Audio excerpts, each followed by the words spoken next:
Can anybody tell me?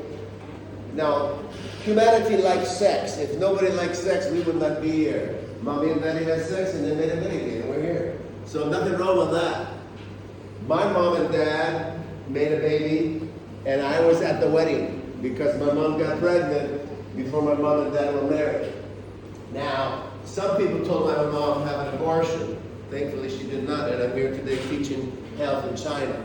So, I believe in life. I don't believe in killing life, or killing love, or killing your offspring. I think we should honor our children and keep them because they are a blessing.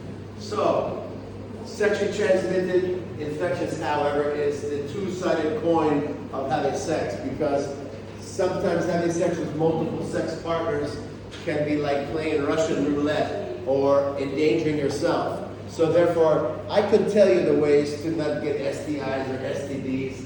Really, the best way is to keep your legs shut. You know, in other words, don't have sex until you get married, number one. How to not get STIs, sexually transmitted infections or diseases. Just don't have sex until he puts a ring on your finger. Because I know ladies, the guys, they want it so bad. They're just so hot and bothered. They just tell him to go home and take a cold shower. Now, if he says he loves you, then tell him to put a ring on your finger and ask you to marry him. And then after you get married, you can have everything he wants. But if he says, I love you, give it to me now, say love is patient.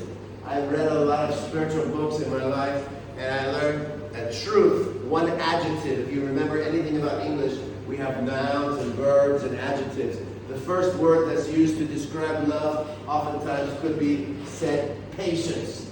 Love is patient. I've written 3 children's books on the topic of patient because children and teenagers are impatient. They want it now. Daddy, I want the ice cream now. I want ice cream for breakfast, lunch, and dinner. No, you cannot have ice cream for breakfast, lunch, and dinner when you're 3 years old. You will rot your teeth out. I know people who have lost so many teeth from childhood because their mommy and daddy gave them so much sugar and they got everything they wanted but not what they needed, and it rocked their teeth right out of their head. So sometimes we need to focus on the totality of a relationship, not just physicality. There is physicality, but you also have to focus on the emotions, the mental connection, and if there's any commonality or not just merely chemistry, but mutual values and beliefs and pursuits, purpose in life. Otherwise, you're just wasting your time and you'll be bouncing from bed to bed. But we're not like dogs on the street that are going through heat. We are human beings with a deeper purpose and meaningful existence, and we have to remember our essence and the meaning of life, or searching for significance. Sometimes we're looking for love in all the wrong places, as one song has been said. So therefore, if somebody says they love you, good. Let them take you out to dinner and buy you a meal. Let them help you when you have a flat tire in your car or your bicycle and you need them to repair your bicycle. Let's just test their love for a while and see how committed they are. Or if they're just taking, looking to get. Because people who are lust, L-U-S-T, lust, is very impatient. It wants it now. But love, true love, is patient. It's not in a hurry. So if somebody truly loves you, they will not be in a hurry. They can slow down and take time to get to know you. And you could ask them, why me, not the other girl next door? Why me and not the other 20 girls in the classroom? So if they truly love you, they should be able to tell you why.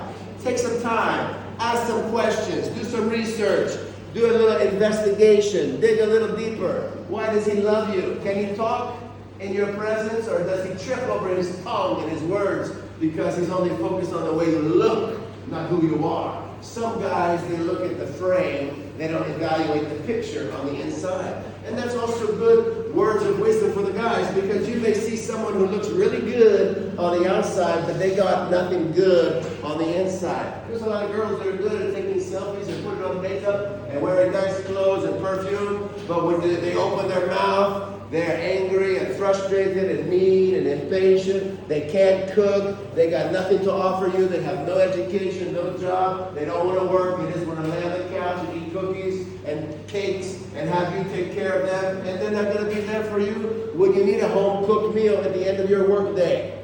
So you might want to examine who you're going to marry based on more than looks or how somebody is appearing on the outside. Because I know a lot of beautiful people who, over time, many years of partying, drinking, smoking, misbehaving, they destroyed their outward physical bodies, and now they look like they're 70, 80 years old, even though they're much younger. Some people, they don't take care of their body. They just want to party, and the party is not adding, it's subtracting.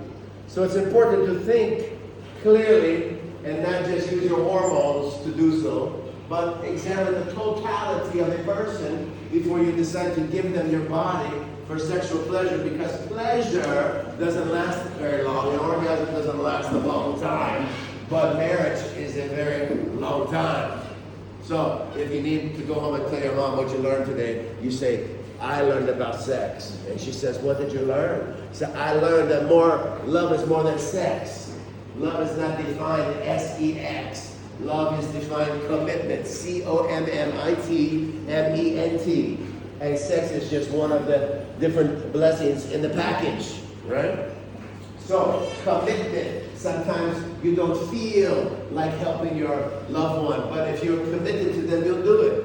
You might feel sick, but if they need your help, you'll do it. That's commitment. That's true love. So mom and dad, they have an unconditional, committed type of love to you. They're there for you when you're nasty and rude and unkind and unthankful. That's an unconditional, committed type of love. Second type of love is brotherly love. I walked back in another classroom yesterday and I saw two boys holding their hands. I don't know, they just have like a brotherly love. Maybe they play sports together on the same team. Some guys are just companions, like brothers. They have a connection. They have similarities and understanding of the challenges of life. And that's a brotherly friendship type of love. But then there's eros, the Greeks. They have 3 or 4 words for love. In English, some people say, I love peanut butter. Well, guess what? Love is deeper than something that you taste. Love is something that's down deep in your spirit. It's something that is sometimes incomprehensible. Some people have said love is blind. That's eros. The Greeks had a word called eros, erotic, passionate type of love. And that's a part of it. That may be initial attraction, chemistry, and cause you to want to pursue somebody. But then after a while you grow, your love matures, and you realize there's more to love than just physicality and perfume and looks and lipstick and all that. So